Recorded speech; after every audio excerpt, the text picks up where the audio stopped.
हाँ जी, कैसे हो आप सब? ठीक ठाक, कुशल मंगल।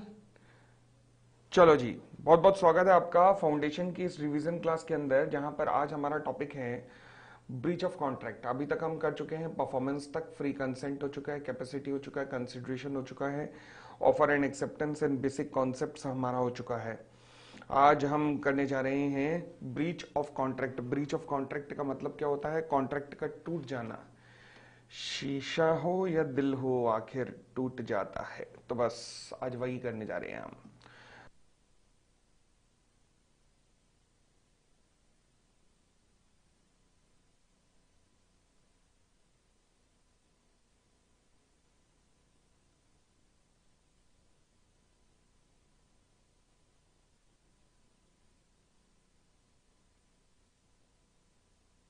जी,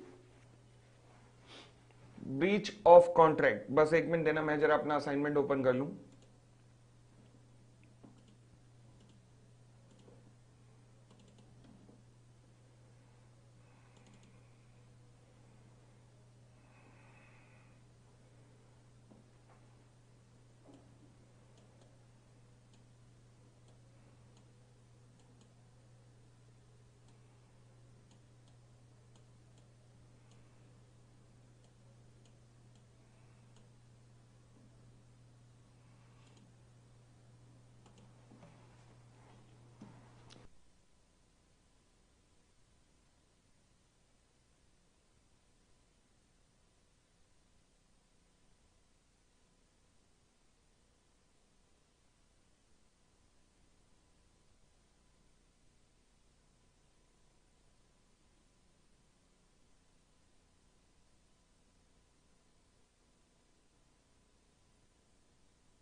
भाई एक मिनट रुको, एक मिनट रुको। पता नहीं मेल ओपन नहीं हो रही।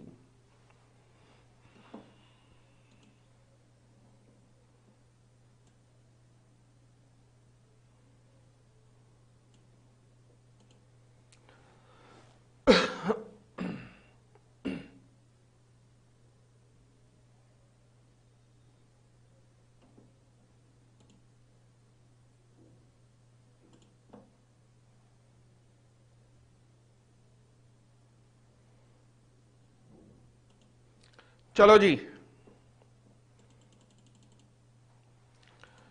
तो हमने कहा जी हम करने जा रहे हैं क्या? Breach of contract. लो जी, ब्रीच ऑफ कॉन्ट्रैक्ट।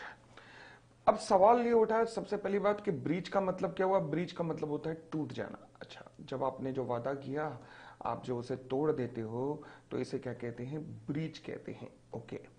अब ये ब्रीच दो तरीके की हो सकती है। अच्छा, पहली कौन सी होती है? एंटीसिपेटरी ब्रीच, और दूसरा होती है एक्चुअल ब्रीच। एंटीसिपेटरी ब्रीच का मतलब होता है कि जब परफॉर्मेंस वाले दिन से पहले ही आप मना कर देते हो सामने वाली पार्टी को, तो इसे एंटीसिपेटरी ब्रीच कहते हैं। अभी परफॉर्मेंस वाला दिन आया भी नहीं, आपने पहले ही मना कर दिया, तो इसे एंटीसिपेटरी ब्रीच कहते हैं। फॉर एग्जांपल, मान लीजिए मेरा और नोरा के बीच की जो विवाह की तारीख थी वो 30 नवंबर थी। उससे पहले ही मेरा मन चेंज हो गया और मैंने नोरा से कहा, सॉरी नोरा, नोरा अब मैं तुमसे विवाह नहीं कर पाऊंगा। सवाल उठा 30 नवंबर तक मैं इंतजार तो कर सकता था, हाँ परफॉर्मेंस वाले दिन तक इंतजार कर सकता था, बट मैंने कहा जब नहीं करना तो आज ही बता देता हूं। तो मैंने आज 21 नवंबर को ही उसे मना कर दिया कि मैंने कहा, सॉरी नोरा, मैं तुमसे विवाह नहीं कर पाऊंगा। तो इसे क्या कहते हैं? एंटीसिपेटरी ब्रीच कहते हैं। ठीक है जी। तो एंटीसिपेटरी ब्रीच भी दो तरीके की हो सकती है। पहला, शायद मैं फोन उठा के या उसे मैसेज करके बता दूं कि हाँ जी मैं नहीं आ रहा। दूसरा, शायद मैं अपनी हरकतों से बता दूं। हरकतें कैसी हो? फॉर एग्जाम्पल, मैं नोरा के पास अपनी फोटो भेजूं जहां पर मेरी और श्रद्धा कपूर की विवाह हो रहा हो, तो ऑटोमेटिकली हो गया ना कि भैया पोपली तो गयो, पोपली तो गयो। यही मतलब है ना उसके लिए, बोलो ना हाँ। उसका मतलब तो यही हुआ। चलिए, फिर आता है मेरे पास, अच्छा, कॉन्सिक्वेंसेस ऑफ एंटिसिपेटरी ब्रीच। अब अगर एंटिसिपेटरी ब्रीच हुआ तो जरा उसके पॉइंट ऑफ व्यू से देखेगा, नोरा के पॉइंट ऑफ व्यू से देखेगा कि नोरा के पास कौन कौन से अधिकार हैं। नोरा के पास कौन कौन से अधिकार हैं, नोरा के अधिकारों की हम बात करें तो पहली बात, क्या नोरा को अब परफॉर्मेंस करने की जरूरत है? क्या कोर्ट में जज साहब ये कह सकते हैं कि चल बेटी चल, पोपली तो पागल था, कोई दिक्कत नहीं, चल तू तो परफॉर्म कर, तू तो विवाह कर, अकेले विवाह करे, कमाल कर दिया आपने। तो फिर क्या मैं कह सकता हूं अगर मैंने मना कर दिया है तो सामने वाली पार्टी को भी अब परफॉर्म करने की जरूरत नहीं है, यानी कि प्रोमिसी में also put an end to the contract. बिल्कुल ठीक। दूसरा, प्रोमिसी क्या कर सकता है, दो चीजें हैं। देखो जी, पहली चीज, प्रोमिसी कह सकती है कि नहीं मम्मी ये पोपली ने मेरे साथ गलत हुआ और जाके कोर्ट में केस कर दे। और दूसरा, वो ये भी तो कह सकती है कि मम्मी आज 21 तारीख है, विवाह 30 तारीख का था। देखना वो मना नहीं कर सकता, देखना वो मना नहीं कर सकता, वो आएगा, वो जरूर आएगा।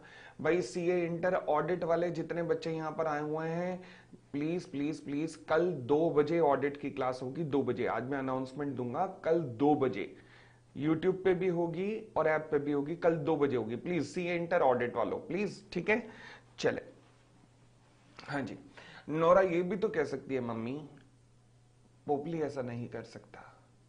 बेशक उसने फोन किया मम्मी 21 तारीख है आज फोन किया, मगर विवाह 30 तारीख का था मम्मी, देखना वो आएगा, वो जरूर आएगा मम्मी।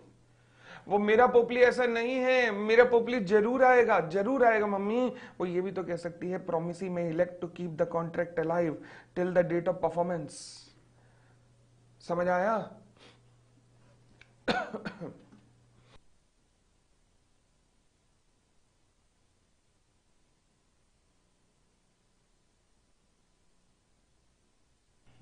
चले, हाँ जी। कहता है पढ़िएगा, कहता है अगर प्रोमिसी डिसाइड करता है कि नहीं नहीं, मतलब मेरा पोपली आएगा, मेरा पोपली आएगा, और मान लो उस दिन में आ गया, मान लो उस दिन में आ गया, तो फिर क्या होगा? तो क्या मतलब अब नोरा तुम्हें परफॉर्मेंस को एक्सेप्ट करना पड़ेगा? यस। नोरा अब तुम मना नहीं कर सकती, अब तुम नहीं कह सकते कि ए बी सी पहले क्यों मना कितनी सी, मतलब अब तुम नहीं कह सकती, अब तो तुम्हें परफॉर्मेंस एक्सेप्ट करनी पड़ेगी। क्यों? क्योंकि तुमने ही तो वादा, तुमने ही तो कहा था ना कि देखना मेरा पोपली आएगा, मेरा पोपली आ गया, तुम्हें आ गया, तो फिर अब मना नहीं कर सकते। यानी कि promisor may elect to perform on the due date, मैं इलेक्ट कर सकता हूं कि मैं परफॉर्म करने जा रहा हूं, and in that case promisee is bound to accept the performance. अच्छा, दूसरी बात, नोरा अगर तुम इमीडिएटली मना कर देती ना, तो फिर तुम्हारे पास राइट टू क्लेम डैमेजेस था, तुम अगर मना कर देते। क्योंकि जब मना करोगे ये कि भैया ये इसने मेरे साथ गलत किया पोपली ने, तभी तो डैमेजेस मिलेंगे, बट तुम तो इंतजार कर रही हो कि देखना वो आएगा, वो जरूर आएगा। तो अब डैमेजेस का डिसीजन 30 नवंबर को ही होगा। अगर 30 नवंबर को पोपली नहीं आया परफॉर्मेंस वाले दिन, तो भी तुम्हें डैमेजेस मिलेंगे। पर मान लीजिए 21 से 30 नवंबर के बीच में कोई ऐसी घटना घट गई, फॉर एग्जांपल मैं ही लुढ़क गया, तो फिर डैमेजेस कौन देगा? कोई भी नहीं। अरे इसीलिए तो कह रहा हूं कि 21 नवंबर को ही डैमेजेस मांग लिए होते नोरा, परंतु तुमने इंतजार किया कि वो आएगा, वो जरूर आएगा, परंतु परंतु परंतु परंतु ब्रीच से लेकर परफॉर्मेंस के दिन के बीच में कोई घटना ऐसी घट गई, एक्सीडेंट ऐसा हो गया कि मान लीजिए मैं ही लुढ़क गया, तो क्या किसी प्रकार के डैमेजेस मिलेंगे? नहीं, अब कोई डैमेजेस नहीं मिलेंगे। यहां तक क्लियर? तो ये है हमारे consequences of the anticipatory breach. ठीक है जी, चले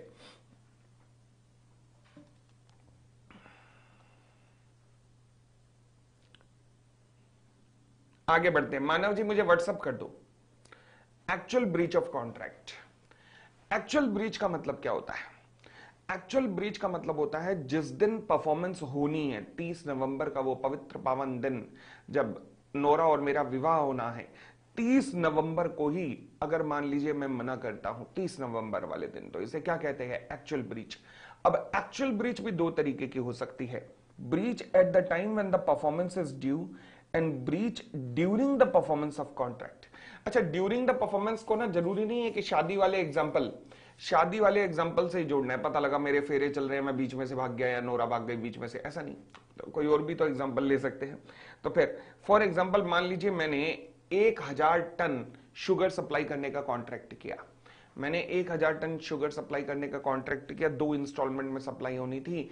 600 टन होनी थी 1 जनवरी को और 400 टन होनी थी 15 जनवरी को। 600 टन 1 जनवरी को, 400 टन 15 जनवरी को। वो जो 600 टन होनी थी 1 जनवरी को वो परफॉर्म कर दी मैंने, ठीक है जी। तो यानी कि परफॉर्मेंस की शुरुआत हो चुकी है। बट इससे पहले कि 400 टन परफॉर्म करता, मैंने मना कर दिया, परफॉर्म करने से मना कर दिया। यानी कि ब्रीच हुआ कब? परफॉर्मेंस शुरू हो चुकी है उसके बाद, परफॉर्मेंस खत्म होने से पहले। इसे कहते हैं breach during the performance of the contract. समझ आया? तो ब्रीच ड्यूरिंग द परफॉर्मेंस का मतलब क्या है? परफॉर्मेंस शुरू हो चुकी है, परफॉर्मेंस शुरू हो चुकी है परंतु खत्म नहीं हुई और ब्रीच हो गया है। आई होप क्लियर है। ठीक है जी, बढ़ सकते हैं। चलिए जी, कहता है जी actual breach of contract at the time when the performance is due, मतलब जिस दिन परफॉर्मेंस का दिन है उस दिन आपने ब्रीच किया। तो if a party of contract refuses और fail to perform his part of contract, जबकि परफॉर्मेंस ड्यू है, उस केस में क्या होगा? He will be liable for the breach, यानी कि आपको कंपनसेशन तो देना ही पड़ेगा, कंपनसेशन तो देना पड़ेगा। अब ड्यूरिंग द परफॉर्मेंस का मतलब क्या होता है? The actual breach of contract may also occur when during the performance of contract one party fails or refuse to perform his obligation under the contract. बस कोई एग्जांपल वगैरह याद करने की जरूरत नहीं है, ध्यान रखना केवल इनका मीनिंग, केवल सबका मीनिंग। तो अभी तक आपने क्या किया है? आपने किया एंटीसिपेटरी ब्रीच क्या होता है, उसके कॉन्सिक्वेंसेस किए, कोई एग्जांपल नहीं अभी तक। फिर आपने एक्चुअल ब्रीच क्या होता है, actual breach eight the time of performance और ड्यूरिंग द परफॉर्मेंस, दोनों किया, कोई एग्जांपल करने की जरूरत नहीं है, कोई भी एग्जांपल करने की जरूरत नहीं है। आगे और बढ़ते हैं। आता है remedies for the breach of contract. हाँ जी, अगर सवाल उठा कि मान लीजिए कि मैंने वादा तोड़ा, तो सामने वाली पार्टी को क्या क्या अधिकार हैं, उसे कहते हैं रेमेडीज।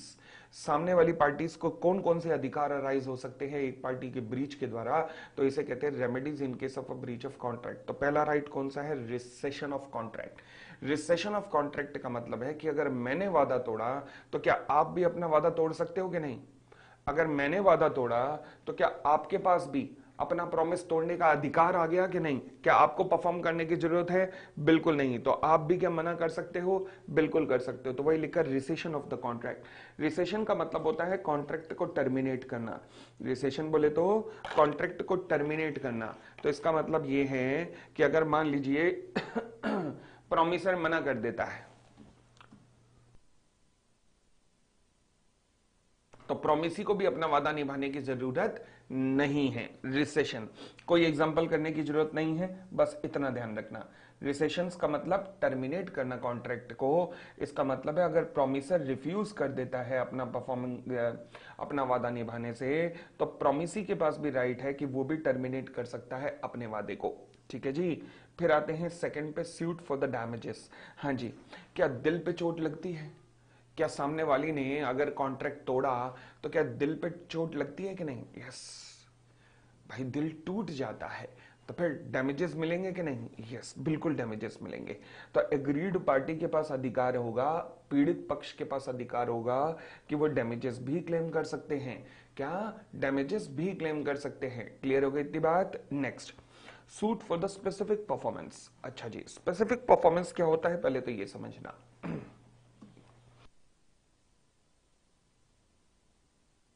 भाई साहब, मान लीजिए मेरे पास ना पुराने रेयर आर्टिकल की एक शॉप है, ठीक है। उसी शॉप में मैंने रखी हुई है टीपू सुल्तान की तलवार। मान लीजिए टीपू सुल्तान की तलवार मैंने अपने पास रखी हुई है। अब इंग्लैंड से लेके आया हूं मैं, हालांकि लाया तो विजय माल्या था, बट मान लीजिए मैं लाया हूं और मैंने आपसे कहा कि मैं तलवार आपको बेचना चाहता हूं। एग्री हूं मैं बेचने के लिए। 1 करोड़ रुपए में हमारा सौदा हुआ। परफॉर्मेंस वाले दिन मैंने ब्रीच कर दिया। मैंने कहा मैं तलवार नहीं दूंगा। तुम पहुंचे कोर्ट में। तुम कहां पहुंचे? कोर्ट में। जज के सामने मैंने कहा कि जज साहब, हां मैंने वादा किया था परंतु मैं वादा नहीं निभा पाऊंगा, आप डैमेजेस बता दो, मैं डैमेजेस दे देता हूं। तुमने जज को कहा जज साहब मुझे डैमेजेस नहीं चाहिए, मुझे तो ये तलवार चाहिए। डैमेजेस रिकवर करके आपने कहा कि मैं करूंगा भी क्या, क्योंकि तलवारें तो बहुत मिल जाएंगी परंतु टीपू सुल्तान की तलवार तो नहीं मिलेगी। अब मामला फंस चुका है। मैंने कहा मैं तलवार नहीं दूंगा, आप कह रहे हो मैं तलवार ही लूंगा। अब जज साहब देखेंगे तलवार कौन सी है या कौन सी चीज इन्वॉल्व है कॉन्ट्रैक्ट के अंदर। क्या वो रेयर आर्टिकल है? रेयर आर्टिकल मतलब एक ऐसा आर्टिकल, एक ऐसी चीज जिसका कोई सब्स्टिट्यूट ही अवेलेबल नहीं है। क्या वो ऐसी चीज है? अगर हां तो जज साहब कहते हैं कि पोपली अब तुझे वादा निभाना पड़ेगा और डैमेजेस से बात नहीं बनेगी, क्योंकि डैमेजेस लेके वो पार्टी बेचारी करेगी क्या। तो इसलिए पोपली तुझे अब परफॉर्म ही करना पड़ेगा। इसे कहते हैं स्पेसिफिक परफॉर्मेंस। तो स्पेसिफिक परफॉर्मेंस कब करवाया जाता है? जब डैमेजेस को एडिक्वेट रेमेडी कंसीडर्ड नहीं किया जा सकता। तो इस केस में कोर्ट क्या करेगा? डिफॉल्टिंग पार्टी को कहेगा कि अपना वादा निभा। इसे कहते हैं स्पेसिफिक परफॉर्मेंस। क्लियर हो गई इतनी बात? और आगे बढ़ते हैं। नेक्स्ट है मेरा suit for injunction. Suit for injunction का मतलब क्या होता है? इसके लिए सबसे बेहतरीन एग्जांपल है अनुष्का शर्मा वाला। अनुष्का शर्मा अपने विराट बाबू की वाइफ जो हैं एंड अनुष्का भाभी, तो हुआ क्या कि इन्होंने फिल्म पहली साइन की कौन सी, रब ने बना दी जोड़ी। अब यशराज बैनर की फिल्म थी, सुपर डुपर हिट हुई फिल्म। उसके बाद इनका कॉन्ट्रैक्ट था कि 3 साल तक किसी और बैनर की फिल्म नहीं करेंगी। पहले 3 साल तक किसी और बैनर की फिल्म नहीं करेंगी, परंतु रब ने बना दी जोड़ी के बाद 1 साल से ऊपर हो चुका था कि उन्हें कोई फिल्मों का ऑफर नहीं आ रहा था। तो इन्होंने किसी और बैनर की फिल्म साइन कर ली कि भैया लोग तो ऐसे मुझे भूल जाएंगे। तो यशराज वालों ने इनके ऊपर केस किया कि जज साहब ऐसा नहीं कर सकती है, मना करो, इसका कॉन्ट्रैक्ट है कि 3 साल तक हमारे बैनर के अलावा किसी और बैनर की फिल्म एक्सेप्ट नहीं करेगी। तो अनुष्का ने कहा जज साहब मैं भी क्या करूं, ये कोई और फिल्म ऑफर नहीं कर रहे। उन्होंने कहा दे रहे हैं हम, हमारी स्क्रिप्ट तैयार है बैंड बाजा बारात की। अच्छा, क्योंकि अब यशराज वाले आपको फिल्म दे रहे हैं तो क्या मैं कह सकता हूं कि कोर्ट अनुष्का को मना कर सकता है कि अनुष्का अब आप कॉन्ट्रैक्ट तोड़ के मत जाओ? यस। जब आपको कोर्ट मना करे कि इस मतलब कॉन्ट्रैक्ट की टर्म्स को तोड़कर आगे मत जाओ, किसी और कॉन्ट्रैक्ट को मत करो, तो इसे कहते हैं सूट फॉर इंजंक्शन। इंजंक्शन का मतलब होता है आपको किसी कॉन्ट्रैक्ट को तोड़ने से रोकना, यानी कि where a party to a contract is negating the terms of contract. Negating का मतलब होता है avoiding the terms of the contract. Anushka Sharma is avoiding the terms of the contract. The court में by issuing an injunction order restrain him. Restrain मतलब रोक देगी उन्हें from doing what he promise not to do. वो करने से जो उन्होंने वादा किया था पहले कि मैं ये नहीं करूंगी, वो करने से अब इन्हें रोक देंगी। ठीक हो गई इतनी बात? क्लियर हो गई इतनी बात? चले, तो इसे क्या कहते हैं? इंजंक्शन। अच्छा, इंजंक्शन में ये वाला एग्जाम्पल जो है ना, ये ध्यान कर लेना, वही अनुष्का शर्मा वाला ये एग्जाम्पल है, तो वो ध्यान रख लेना। ठीक है, चले अगला आता है मेरा concept quantum merit. Quantum merit क्या होता है? क्वांटम मेरिट का मतलब होता है जितना काम करोगे उतना तो तुम्हें मिलेगा ही मिलेगा। बहुत सीधा सा एग्जांपल, मान लीजिए मुझे ICAI ने पढ़ाने के लिए बुलाया, इंस्टीट्यूट ऑफ चार्टर्ड, सुना होगा ना नाम, सुना ऐसा लग रहा होगा, है ना? वो जो आती है ना किताबें घर पे आती हैं कई बार या लेने जाते हैं, तो उसके ऊपर भी लिखा होता है, सुन लिया होगा। ठीक है ना? चले, मान लीजिए मुझे ICAI ने बुलाया पढ़ाने के लिए। उन्होंने कहा जी पोपली साहब आ जाओ और बच्चों को पढ़ा दो। मैंने कहा ठीक है जी, मैं गया पढ़ाने के लिए। अब हुआ क्या? उन्होंने कहा जी आपको मिलेंगे पर क्लास 10,000 रुपए। मैं कहा ठीक है। उन्होंने कहा टोटल क्लासेस कितने लोग हैं आप? मैंने कहा जी लॉ फाउंडेशन में नए सिलेबस में टोटल लॉ क्लासेस लगेंगी लगभग 70। उन्होंने कहा कॉन्ट्रैक्ट डन है जी। ओके, डन है जी। क्लास 10,000 रुपए मुझे मिलने थे और टोटल क्लास होनी थी 70। चलो जी, कहानी शुरू हुई। 3 क्लासेस मैंने पढ़ाई और ऐसी पढ़ाई कुछ बच्चे को कुछ भी समझ नहीं आया, किसी बच्चे को भी। देश के विभिन्न राज्यों में मेरे खिलाफ पुतले जलाए जाने लगे। पोपली हाय हाय, पोपली हाय हाय। पोपली को कहो जिंदगी में कुछ भी करे बस पढ़ाए मत, कुछ भी कर ले मगर पढ़ाए मत। मतलब देश के विभिन्न राज्यों में पुतले जलाए जाने लगे। अल्टीमेटली आईसीआई इंस्टीट्यूट ने मुझे कहा कि पोपली साहब एक हाथ जोड़ के विनती है, पढ़ाना मत, पढ़ाना मत। मैंने कहा ओ इसका मतलब आप मुझे मना कर रहे हो? कहने लगे हाँ समझ गए आप, वाह कमाल कर दिया आपने, समझ गए। ठीक है चलो, ये जो 3 क्लासेस तक मैंने अपना तेल निकलवाया है इसके पैसे मिलेंगे कि नहीं? 3 क्लासेस तक। क्वांटम मेरिट क्या कहता है कि जितना आपने काम किया है उतना तो मिलेगा ही मिलेगा। तो क्वांटम मेरिट के कारण 3 × 10,000 यानी कि 30,000 रुपए मुझे मिलेंगे ही मिलेंगे, मिलेंगे ही मिलेंगे। समझ आ गई बात? क्लियर हो गया? तो इसे कहते हैं क्वांटम मेरिट, यानी कि जितना काम किया है उतना तो मिलेगा ही मिलेगा। अब एक और एग्जांपल सुनना। आईसीआई ने जब मुझे बुलाया तो उसने कहा जी हम आपको टोटल पेमेंट करेंगे 10 लाख रुपए फॉर 1 बैच, एक बैच कंप्लीट होने की। यानी कि पर क्लास में नहीं बैठा था, लमसम अमाउंट था 10 लाख रुपए एक बैच का। ओके, अब मान लीजिए 5 क्लासेस लेने के बाद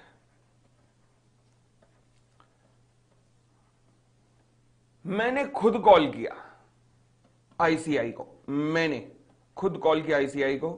मैंने कहा जी ऐसा है, ये दुनिया, ये महफिल मेरे काम की नहीं, मेरे काम की नहीं। मैंने कहा आईसीआई है, आईसीआई ये नालायक है, ये बच्चे हैं, ये ढक्कन है, इन्हें मैं पढ़ाऊं? इनकी अकल में ही नहीं आ रहा, मैं नहीं आ रहा कल से। क्या मुझे पैसे मिलने चाहिए? मैंने ही ब्रीच किया है, क्या मुझे पैसे मिलने चाहिए? हाँ या ना? हाँ या ना? द आंसर इज ना, कोई पेमेंट नहीं मिलेगी क्योंकि मैंने ब्रीच किया है, मैंने ब्रीच किया है। और कोई पर क्लास की पेमेंट भी नहीं थी, पूरा कॉन्ट्रैक्ट निभाना था, कॉन्ट्रैक्ट निभाया नहीं, बीच में छोड़ के चला गया हूं मैं। अच्छा, मगर जितना काम किया उतना मिलेगा। बेटा काम किया कितना? पूरा बैच कंप्लीट करना था ना, बैच को कंप्लीट तो कर लेता, तब छोड़ के जाता, तब माना जाता काम किया, ठीक है ना? परंतु यहीं पर अगर आईसीआई ने मुझे निकाल दिया, मेरे घर पे इमोजी भेज दी हाथ जोड़ के और मुस्कुराते हुए कि बहुत पढ़ा लिया, बस आराम कर अब, अगर आईसीआई ने ऐसा कर दिया तो क्या होगा?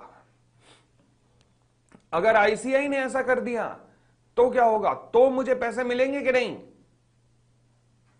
हाँ जी, खुशी मैं बताता हूं बेटा, अभी बताता हूं। हाँ जी, अगर आईसीआई ने ब्रीच कर दिया, आईसीएआई ने ब्रीच कर दिया, तो बताइए मुझे डैमेजेस मिलेंगे कि नहीं? एक तो कोई हां नहीं बोलता ना। द आंसर इज हां, तब मुझे प्रोपोर्शनेट पेमेंट मिलेगी। क्यों? क्योंकि तब तो देनी पड़ेगी बेटा, वरना तो आईसीआई मेरी जिंदगी के पूरे मजे ले सकता है। पूछो कैसे? मान लीजिए 70 क्लासें थी, 69 के बाद आईसीआई ने मुझे कहा, 70वीं क्लास रह गई थी, 69 के होने के बाद आईसीआई ने मुझे कहा नहीं नहीं पोपली सर आपको पढ़ाना नहीं आता, छोड़ दो छोड़ दो। अबे एक क्लास रह गई है वो भी पढ़ाने दे ना। ना, उसने 69 पे छोड़ा, मुझे कुछ भी नहीं मिलेगा। वाह वाह वाह वाह वाह वाह। तो इसलिए ध्यान रखना, अगर आईसीआई ने मुझे हटाया तो मैं प्रोपोर्शनेट अमाउंट मुझे मिलेगा क्वांटम मेरिट में। बट अगर मैंने ही छोड़ा, जो परफॉर्म कर रहा है उसी ने छोड़ा, मुझे कुछ नहीं मिलेगा। समझ आ गई बात? अगर तो पर क्लास है तो मुझे हर हालत में मिलेगा ही मिलेगा, चाहे आईसीआई निकाले चाहे मैं निकलूं। परंतु अगर लमसम है, कॉन्ट्रैक्ट जो है उसे छोटे छोटे पार्ट में तोड़ा नहीं जा सकता। इस तरीके के कॉन्ट्रैक्ट को कहते हैं इनडिविजिबल कॉन्ट्रैक्ट, इनडिविजिबल कॉन्ट्रैक्ट। और इस तरीके के कॉन्ट्रैक्ट को कहते हैं डिविजिबल कॉन्ट्रैक्ट। बात समझ आ गई? दोनों में डिफरेंस समझ आ गया? चले जी, तो ये हमने एग्जांपल समझे। अब हम देखना शुरू करते हैं, आइएगा। The term quantum merit, quantum meruit का मतलब क्या है, जितना काम करोगे उतना तो आपको मिलेगा ही मिलेगा। इसका मतलब है कि जितना आपने काम किया है उसी प्रपोर्शन में आपको पेमेंट मिलेगी मिलेगी, ठीक है ना। अब क्वांटम मेरिट का क्लेम कब कब अराइज होता है देखना शुरू करते हैं। ऋषभ थोड़ी देर तक क्वेरी अपने पास रखो। हाँ जी, मैं अभी बताता हूं समाधान। The claim for the quantum meruit arise in the following circumstances. पहला, ध्यान रखना इंपॉर्टेंट है ये, when an agreement is discovered to be void और when an contract become void. मतलब क्या हुआ, अगेन जो पिछली क्लास में भी कराया था कि मान लीजिए वॉइड एग्रीमेंट के अंदर आपने किसी को पेमेंट किया है या वॉइड कॉन्ट्रैक्ट के अंदर आपने किसी को पेमेंट की है, तो फिर क्या वो पेमेंट रिकवर कर सकते हो वापस, अगर कॉन्ट्रैक्ट वॉइड हो गया या वॉइड एग्रीमेंट है? यस, वो पेमेंट आपको रिकवर हो सकती है। ये हमने पहले भी पढ़ा था पिछली क्लास में भी। कहां सा कौन सा टॉपिक था, परफॉर्मेंस ऑफ कॉन्ट्रैक्ट। तो वो पेमेंट वापस क्यों मिलती है, क्योंकि काम हुआ ही नहीं। जब वॉइड एग्रीमेंट हो गया तो मतलब काम हुआ ही नहीं। फॉर एग्जाम्पल मान लीजिए ये एक डेड बॉडी पड़ी थी मिसेस राम की, यहां तांत्रिक भैरवनाथ आए। भैरवनाथ ने राम को कहा, जो सामने ही खड़े थे, राम को कहा, राम तुम्हारी वाइफ की आत्मा आसपास ही भटक रही है, कहो तो वापस शरीर में डाल दूं? राम ने कहा बिल्कुल ठीक। तो भैरवनाथ ने कहा इस सर्विस के हम 50,000 रुपए लेते हैं इंक्लूडिंग जीएसटी। राम ने कहा जी कोई दिक्कत नहीं, लो 50,000 रुपए लो। अच्छा, क्या ये पॉसिबल है कि वाइफ की आत्मा को वापस शरीर में घुसा दे? ना ना, बिल्कुल नहीं। तो फिर जब पॉसिबल नहीं है तो क्या 50,000 रुपए वापस मिलेंगे? यस, क्योंकि काम तो हुआ नहीं ना। तो वॉइड एग्रीमेंट है तो पैसे मिलेंगे वापस? यस, बिल्कुल मिलेंगे। When the agreement is discovered to be void, similarly void contract के अंदर भी पैसे वापस मिलेंगे? यस, वापस मिलेंगे। अच्छा जी, सेकंड देखिएगा, क्वांटम मेरिट का claim, when something is done without any intention to do so gratuitously. For example मान लीजिए मैं ऋषभ गुप्ता, हमारी क्लास में जो ऋषभ गुप्ता है, मैं उनके घर पे गया, उसने कहा सर एक बार आओ ना हमारे घर पे आओ ना, मैं गया। अच्छा, मेरे हाथ में ब्रीफकेस था, ब्रीफकेस में नोटों की गड्डियां थी, 2-2 हजार की। अब हुआ क्या, मैं ऋषभ के घर बैठा, उठते हुए वापस आने लगा तो गलती से वो जो ब्रीफकेस था वो वहीं छूट गया। अच्छा, ऋषभ ने तो 2,000 के नोटों की गड्डी पूरी की पूरी उड़ा दी भाई, पूरा का पूरा एंजॉय किया इस लौंडे ने। अब मुझे बताइए क्या मैं इससे रिकवर कर सकता हूं कि नहीं? भाई तूने मेरे लिए कोई काम किया या मैंने तेरे लिए कोई काम किया? नहीं, मगर मेरे से एक गलती हो गई कि मैं तेरे घर पे नोटों की गड्डी छोड़ा है, तूने उड़ा दिया, क्या ये गलत नहीं है? देखो जी, क्या मैं इसकी मदद करना चाहता था? नहीं, मेरे से तो एक गलती हो गई बस, मैं कोई मदद नहीं करना चाहता था ग्रेटिट्यूसली, मतलब किसी की मदद करना, मैं मदद नहीं, गिफ्ट वगैरह नहीं देना चाहता था इसे, ये तो गलती से छूट गई, ठीक है ना। चले, हाँ वो कह रहा है कि मैंने सोचा कि आपने मुझे गिफ्ट दिया है, वाह वाह वाह वाह वाह, इसने मुझे गिफ्ट दिया है, इस चक्कर में मुझे लूट लिया, वाह वाह वाह वाह वाह। तो क्या मैं रिकवर कर सकता हूं पैसा वापस अपना? यस यस, क्योंकि तूने मेरे लिए कोई काम थोड़े ना किया है कि मैं तुझे पैसे दे रहा हूं, जब काम हुआ ही नहीं तो पैसे किस बात के दूं? तो इसलिए क्वांटम मेरिट का क्लेम अराइज होता है। Third, when there is an express or implied contract to render service but there is an agreement, no agreement as to the remuneration. For example, मान लीजिए मुकेश जी का कॉन्ट्रैक्ट, मुकेश जी का कॉल आया मेरे पास, उन्होंने कहा पोपली साहब कैसे हो? मैंने कहा बस आप सुनाओ। कहने लगे बस आपकी कृपा है। तो कहने लगे तो आ जाओ आज मिलते हैं। मैं चला गया। मुकेश कौन? मुकेश अंबानी अपने। तो फिर हुआ क्या, मैं वहां गया तो कहने लगे पोपली साहब मैं आपको ना अपनी कंपनी में डायरेक्टर बनाना चाहता हूं। मना नहीं करना, देखो मना नहीं करना। मैं कहा ठीक है यार बना दे, ठीक है चल ओके। अब हुआ क्या, मैंने अपनी ओके दे दी। 3 महीने तक रिलायंस इंडस्ट्रीज के अंदर मैंने निकलवाया तेल, 3 महीने तक, ओके। अब हुआ क्या, 3 महीने बाद रिलायंस के शेयर होल्डर की एक मीटिंग थी। शेयर होल्डर तो समझते हो ना, डायरेक्टर का अपॉइंटमेंट करने के बाद शेयर होल्डर से अप्रूवल लिया जाना जरूरी होता है। शेयर होल्डर ने मुझे मना कर दिया। अबे क्या नाम है ये, पोपली, क्या करेगा ये पोपली, बताओ, हमें नहीं चाहिए। मना कर दिया शेयर होल्डर ने। मेरा 3 महीने तक तुमने तेल निकलवाया, क्या 3 महीने के पैसे मुझे मिलने चाहिए कि नहीं? मिलने चाहिए कि नहीं? यस, मिलने चाहिए। तो यानी कि where there is an express और implied contract to render service but no agreement to remuneration, remuneration को लेकर बेशक कोई एग्रीमेंट नहीं हुआ था क्योंकि वो शेयर होल्डर करते हैं, बट फिर भी अगर कॉन्ट्रैक्ट बीच में तोड़ दिया तो मुझे डैमेजेस तो मिलेंगे मिलेंगे। अच्छा, when one party abandon or refuses to perform the contract, अगर एक पार्टी मना कर देती है कॉन्ट्रैक्ट करने से, ये कब होता है? डिविजिबल कॉन्ट्रैक्ट में। अगर तुमने मना भी कर दिया तो भी मिलेगा, yes. Where a contract is divisible and the party not in default has enjoyed the benefit of the part performance, party not in default has enjoyed the benefit of the part performance. समझ गए ना? यानी कि contract divisible nature का है, मतलब छोटे छोटे पार्ट्स में तोड़ा जा सकता है और सामने वाले पार्टी ने बेनिफिट उठाया है, सामने वाली पार्टी ने बेनिफिट उठाया है, तो भी क्वांटम मेरिट का क्लेम अराइज होगा। हाँ बिल्कुल होगा। फिर कॉन्ट्रैक्ट इनडिविजिबल नेचर का है, for a lump sum is completely performed but badly. Oh my God, अब समझना, मैंने लॉ का बैच पढ़ाया, 10 लाख रुपए का बैच था पूरा, मैंने पढ़ाया, अरे क्या पढ़ाया, मैं कहता हूं कॉन्ट्रैक्ट एक्ट में ही मैंने 70 क्लासें ले ली, उसके बाद तो मुझे आता ही नहीं था कुछ, ना मुझे कंपनी एक्ट आता था, ना मुझे एलएलपी आता था, ना मुझे नया नेगोशिएबल इंस्ट्रूमेंट आता था। तो फिर आईसीआई को कोई और टीचर हायर करना पड़ा जो 8 लाख रुपए लेके गया और ये चैप्टर समझाने के लिए, क्योंकि मैंने तो 70 क्लासें केवल कॉन्ट्रैक्ट एक्ट पे उड़ा दी थी। तो अब मुझे बताइए कि मुझे कितना मिलना चाहिए, 10 लाख या 10 lakh minus 8 lakh is equal to 2 lakh. The answer is 2 lakh. क्यों?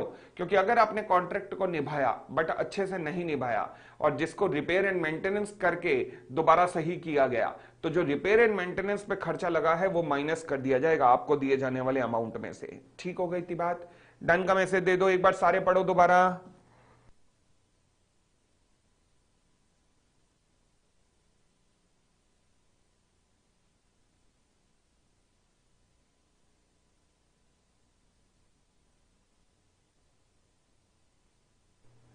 क्लियर?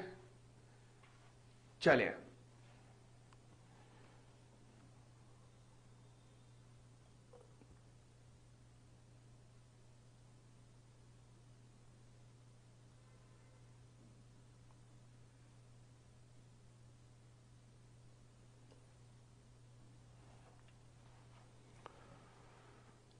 आगे बढ़ना शुरू करते हैं।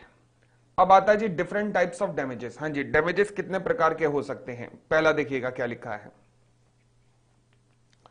Ordinary damages.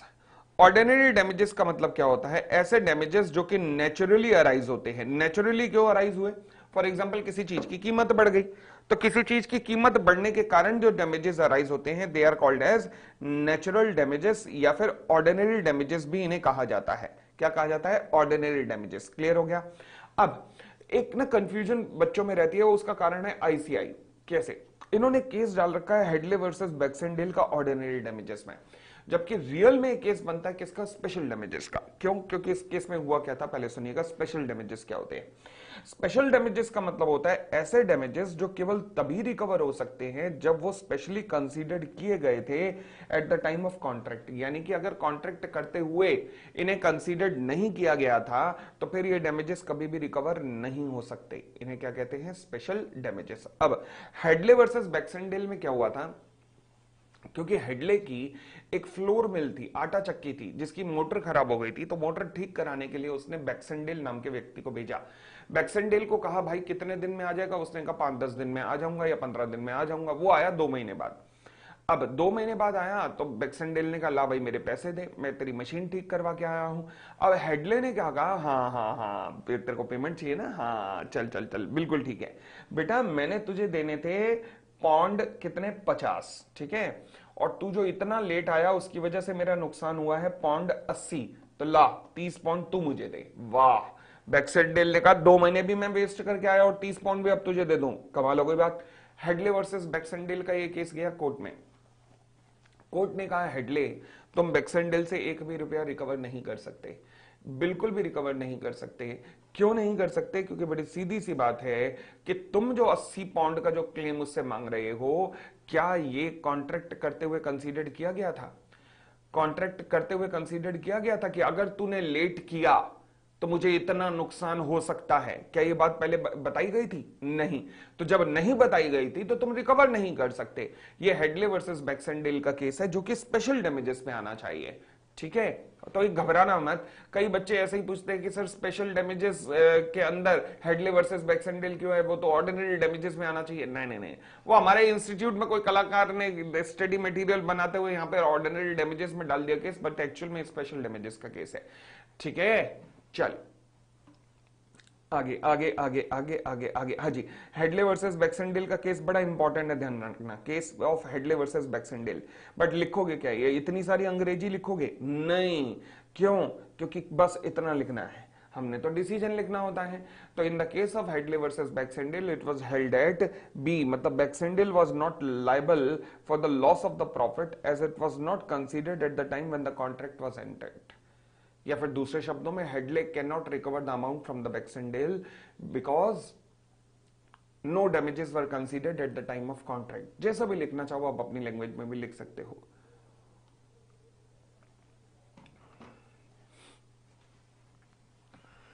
चले,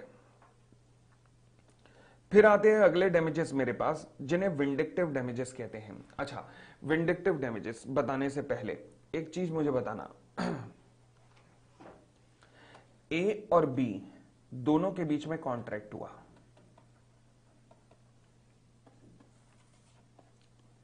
ये डेट ऑफ कॉन्ट्रैक्ट है, लिखना मत। ये कॉन्ट्रैक्ट की वैल्यू है 1,00,000। यहां पर हो गया ब्रीच, वैल्यू इस दिन कितनी थी, गुड्स की वैल्यू कितनी थी, केस नंबर 1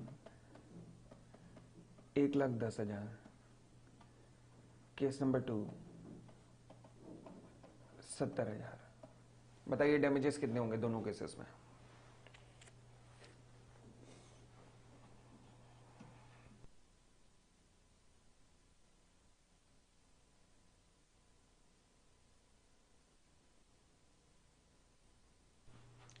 क्या मैं कह सकता हूं, पहले केस में डैमेजेस होंगे अगर ए ने कॉन्ट्रैक्ट को तोड़ा है, ए सेलर है, तो केस नंबर ब्रीच बाय ए 1 में डैमेजेस निकलेंगे 10,000 रुपए के। अच्छा, 10,000 रुपए के डैमेजेस कैसे निकाले, सुनना जी। कॉन्ट्रैक्ट किसने तोड़ा, ए ने। जिसने तोड़ा है ना, उसके ओपोजिट पार्टी के पॉइंट ऑफ व्यू से सोचो, बी के पॉइंट ऑफ व्यू से सोचो, क्योंकि डैमेजेस तो बी को मिलने हैं ना, क्योंकि तोड़ा ए ने है, तो बी के पॉइंट ऑफ व्यू से सोचो। वो चीज जो पहले बी को 1,00,000 रुपए की मिल रही थी, अब उसकी वैल्यू आज की डेट में 1,10,000 रुपए हो चुकी है, तो 10,000 रुपए महंगी हो गई है वो चीज। तो इस कॉन्ट्रैक्ट के टूटने के कारण बी को नुकसान कितना हुआ, 10,000 रुपए का, क्योंकि मार्केट में 1,10,000 का अगला कॉन्ट्रैक्ट कर लेगा, बट 10,000 उसे एक्स्ट्रा पे करने पड़ रहे हैं ना। यस, तो ये डैमेजेस है। परंतु अगर जो चीज 1,00,000 रुपए की पहले मिल रही थी, अब वही चीज अगर 70,000 रुपए की हो गई है, तो क्या बी का नुकसान हुआ है? क्या बी का कोई भी नुकसान हुआ है? नहीं, बी का कोई भी नुकसान नहीं हुआ, तो यहां पर कोई भी डैमेजेस नहीं मिलेंगे, नो डैमेजेस। ओके, तो डैमेजेस का कॉन्सेप्ट क्या है? डैमेजेस का कॉन्सेप्ट बड़ा सिंपल सा है। डैमेजेस का कॉन्सेप्ट है कि अगर ब्रीच के कारण किसी सामने वाली पार्टी का नुकसान हो रहा है, तो हम उस नुकसान की भरपाई करा देंगे। ब्रीच के कारण अगर सामने वाली पार्टी का नुकसान हो रहा है, तो उस नुकसान की भरपाई हम करवा देंगे बस, and this is called as, हाँ जी, इसे ही हम क्या कहते हैं, डैमेजेस। बस ये डैमेजेस निकाले जाते हैं, ठीक है। अच्छा, सेकंड केस में क्या बी ये कह सकता है कोर्ट में जाके कि जज साहब इसने कॉन्ट्रैक्ट तोड़ा है, इसे सजा दो? नहीं, लॉ कहता है मेरा उद्देश्य सजा देना है ही नहीं। तेरे को जो नुकसान हुआ है ना बी, मैं तेरे नुकसान की भरपाई करवा दूंगा, मुझे कोई दिक्कत नहीं है, बट अगर तू ये कहे कि मैं सजा दूं, तो सजा देना मेरा पर्पस नहीं है, डैमेजेस निकालते हुए। ओके, ये तो है जनरल रूल कि लॉ का उद्देश्य डैमेजेस देते हुए कहीं पर भी किसी को सजा देना नहीं है। बट इस रूल की एक एक्सेप्शन है, वो एक्सेप्शन है क्या, विंडिक्टिव डैमेजेस। विंडिक्टिव डैमेजेस ऐसे डैमेजेस होते हैं, विंडिक्टिव डैमेजेस ऐसे डैमेजेस होते हैं जहां पर लॉ का उद्देश्य होता है सजा देना। तो इसलिए विंडिक्टिव डैमेजेस, जिन्हें हम प्यूनेटिव डैमेजेस भी कहते हैं, वो हर जगह नहीं मिलते। इन्हें हम एग्जाम्पलरी डैमेजेस भी कहते हैं, प्यूनेटिव डैमेजेस भी कहते हैं, और विंडिक्टिव डैमेजेस भी कहते हैं। ये हर जगह नहीं मिलते। तो ये कब कब मिलते हैं, केवल 2 केसेस में। अच्छा, 2 केसेस में क्या है हाँ जी, राहुल गुप्ता, सर तो हेडले वर्सेस बैक्सेंडेल वाला केस ऑर्डिनरी में लिखना है या स्पेशल में? ये इस नालायक इस लेवल का ढक्कन है कि पूछो मत। तू बेटा एक काम कर, अभी क्लास खत्म होते ही मम्मी के पास जा, क्या है आज मंगलवार है, मंगलवारी है, मम्मी को क्या लाल मिर्चे उठाए और तेरे ऊपर से करे क्योंकि तुझे लगी हुई नजर। नालायक, इतनी देर से तेल निकलवा दिया फिर वही सवाल पूछ रहा है। चले, ऑर्डिनरी में आए तो भी लिख दियो, स्पेशल में आए तो भी लिख दियो, ठीक है। चल आगे। विंडिक्टिव डैमेजेस कब मिलते हैं? दो केसेस में।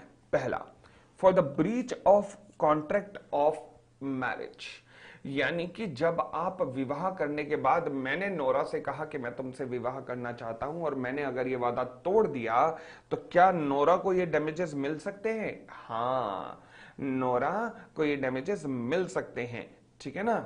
ओके, क्योंकि अब मुझे सजा मिलेगी। अच्छा, सजा कितनी मिलेगी? जितनी नोरा रोएगी, यानी कि जितने उसकी फीलिंग इंजर्ड होंगी उतने ज्यादा मुझे डैमेजेस मिलेंगे। ओके, दूसरे डैमेजेस ये मिलते हैं wrongful dishonour of cheque by the banker. For example, अगर मान लीजिए मुकेश अंबानी मेरे कपड़ों की दुकान से कपड़े खरीद के गए 5,000 रुपए के और उन्होंने मुझे चेक दिया और वो चेक हो गया मान लीजिए गलती से बाउंस, बैंक वालों की गलती से, उन्होंने कोई और अंबानी सोच लिया, ठीक है ना। तो अगर बैंक वालों ने गलती से मुकेश अंबानी का चेक बाउंस कर दिया और मैंने वो सीधा चेक लेके आज तक पे आ गया, मैंने कहा देखो ब्रेकिंग न्यूज, अंबानी 5,000 रुपए भी नहीं दे पा रहा, अंबानी साहब की तो इज्जत गई, बिल्कुल गई। यस, किसकी वजह से? बैंकर की गलती से। तो यानी कि अगर कोई बैंकर गलती से आपका चेक डिसऑनर कर दे, जिससे आपकी रेपुटेशन को धक्का लगे, तो फिर भी ये डैमेजेस मिलेंगे। विंडिक्टिव डैमेजेस तब भी मिलते हैं, ठीक है जी। चले, उसके बाद आते हैं हमारे अगले damages called as nominal damages. Nominal damages का मतलब होता है कि जहां पर सही में कोई लॉस नहीं हुआ पार्टी को, कोई लॉस नहीं हुआ भाई, मगर फिर भी उसने कॉन्ट्रैक्ट में केस, उसने ब्रीच के कारण केस कर दिया है। अब लॉस तो हुआ नहीं बट फिर भी तूने केस कर दिया, तो जज ने कहा जब लॉस नहीं हुआ, तुम्हें कोई लॉस हुआ ही नहीं है, आज भी वो चीज 1,00,000 रुपए की थी कल और आज भी 1,00,000 रुपए की है, तो जब तुम्हें लॉस हुआ नहीं तो डैमेजेस किस बात के? तो आपने कहा जज साहब कोई बात नहीं, अब कोर्ट में जो आया हूं वकील का खर्चा तो रिकवर करवा दो। तो यहां पर जज साहब तुम्हें दया के कारण शायद कुछ रिकवर करवा भी दें, तो उन्हें कहते हैं नॉमिनल डैमेजेस। तो नॉमिनल डैमेजेस में कीवर्ड क्या है? आपको कोई लॉस नहीं हुआ, यानी कि ब्रीच के कारण कोई लॉस नहीं हुआ, बट केवल अपना अधिकार, क्योंकि ब्रीच के कारण आपको अधिकार मिलता है तो वो अधिकार एक्सरसाइज कर रहे थे, तो इसलिए आप ये रिकवर कर पा रहे हो, यानी कि कोई मटेरियल लॉस नहीं हुआ। There is only a technical violation of the legal rights, legal rights का टेक्निकल वायलेशन हुआ, मतलब सामने वाली का पार्टी ने कॉन्ट्रैक्ट तोड़ा है, परंतु आपको कोई नुकसान नहीं हुआ। फिर भी आप कोर्ट में गए तो कोर्ट में जज साहब वकील का खर्चा जरूर रिकवर करवा सकते हैं, और वो कंपनसेशन मिलती है 1932 के एक्ट के मुताबिक, जहां पे लोअर कोर्ट के वकील का खर्चा 150 रुपए, हाई कोर्ट के वकील का खर्चा 450 रुपए, ऐसे माना जाता है। कहते हैं नॉमिनल डैमेजेस, बट कीवर्ड्स कौन से हैं? Technical violation of legal rights हुआ है, यानी कि एक पार्टी ने कॉन्ट्रैक्ट तोड़ा है बट सामने वाली को कोई भी नुकसान नहीं हुआ है, ठीक है जी। फिर आता है damages for deterioration caused by the delay. Damages for the deterioration caused by the delay, deterioration यानी कि चीज में कोई कमी आ चुकी है या फिर उसकी कीमत गिर चुकी है, caused by delay. For example, अब दिल्ली में सर्दियां शुरू हो रही हैं, मान लीजिए मैंने मित्र को पैसे दिए, मैंने कहा जा यार बॉम्बे से ना जैकेट्स आती हैं बड़ी जबरदस्त चाइना वाली, तो वो उठा ला, ठीक है जी। उसने मुझसे पैसे लिए, अपना ट्रक लेके चला और ट्रक लेके वापस आया in the month of April. अब मैं गर्मी में दिल्ली वालों को जैकेटें बेचूं? पागल हूं क्या मैं? अबे सीजन तो यही था बेचने का जो तूने निकाल लिया, तो फिर अब क्या करें? क्या पूरे का पूरा सीजन खा गया मेरा? यस। तो फिर क्योंकि उसके डिले की वजह से मेरे को नुकसान हुआ है, इसलिए अब मैं ये डैमेजेस रिकवर कर सकता हूं। और ये ऐसे डैमेजेस हैं, ध्यान रखना, ये ऐसे डैमेजेस हैं जहां पर कोई नोटिस भी नहीं देना पड़ता, विदाउट नोटिस भी, क्योंकि कॉमन सेंस का इशू है ना। अगर मैं जैकेट मंगवा रहा हूं तो जैकेट सर्दियों के अंदर या सर्दियों शुरू होने से पहले बिकेगी ना, तो कहां गर्मियों में ला रहा है नालायक। ठीक है, चले फिर आता है वो पॉइंट जिस पे बच्चे थोड़े कंफ्यूज रहते हैं, जबकि रहना नहीं चाहिए, लिक्विडेटेड डैमेजेस एंड पेनल्टी। देखो जी, कई बार क्या होता है, फॉर एग्जांपल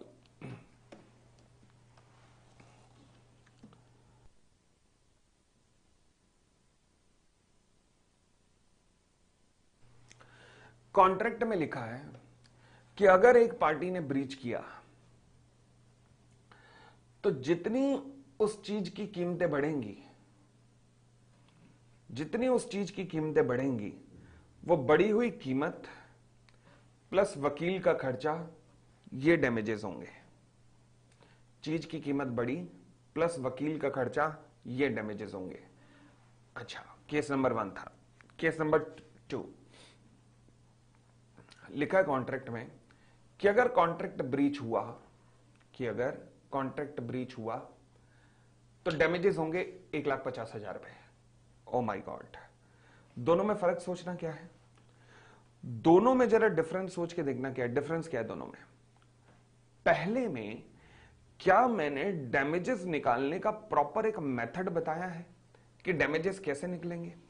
मैंने कहा जी कॉन्ट्रैक्ट तोड़ा आपने, उसके बाद जितना उस चीज की कीमतें बढ़ी हैं प्लस जितना कोर्ट या एडवोकेट का खर्चा है, वो मिलाकर डैमेजेस निकलेंगे। यानी कि मैंने डैमेजेस निकालने का प्रॉपर तरीका आपको बता दिया है। जब कॉन्ट्रैक्ट के अंदर डैमेजेस निकालने का प्रॉपर तरीका बता दिया जाए तो इसे हम कहते हैं लिक्विडेटेड डैमेजेस। क्या कहते हैं? Liquidated damages. परंतु जब कोई तरीका ना बताया हो, डैमेजेस ऐसे ही आंखें बंद करके एक फिगर बता दी गई है, तो उसे अपन लोग कहते हैं पेनल्टी। क्या कहते हैं? पेनल्टी।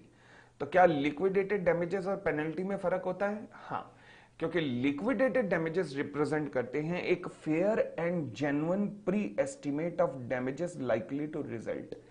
प्रॉपर कैलकुलेशन की जाती है कि इतने डैमेजेस हमें इनकर्ड हमें हो सकते हैं, तो उसे क्या कहते हैं हम? Liquidated damages. बट अगर मान लीजिए वैसे ही आपने कोई अमाउंट प्रोवाइड कर दिया तो इसे क्या कहते हैं? पेनल्टी। हालांकि इंडिया के अंदर दोनों, चाहे लिक्विडेटेड डैमेजेस हो या पेनल्टी हो, दोनों रिकवरेबल होते हैं, दोनों ही रिकवर हो सकते हैं। तो distinction between liquidated damages and penalty, दोनों ही रिकवर हो सकते हैं। क्लियर हो गई इतनी बात? चले अब सुनना जी, सुनना जी, सुनना जी, बड़े ध्यान से सुनना। ये आपका ब्रीच ऑफ कॉन्ट्रैक्ट तो खत्म होता है, अब सुनना। आज 1300 आवर्स पर,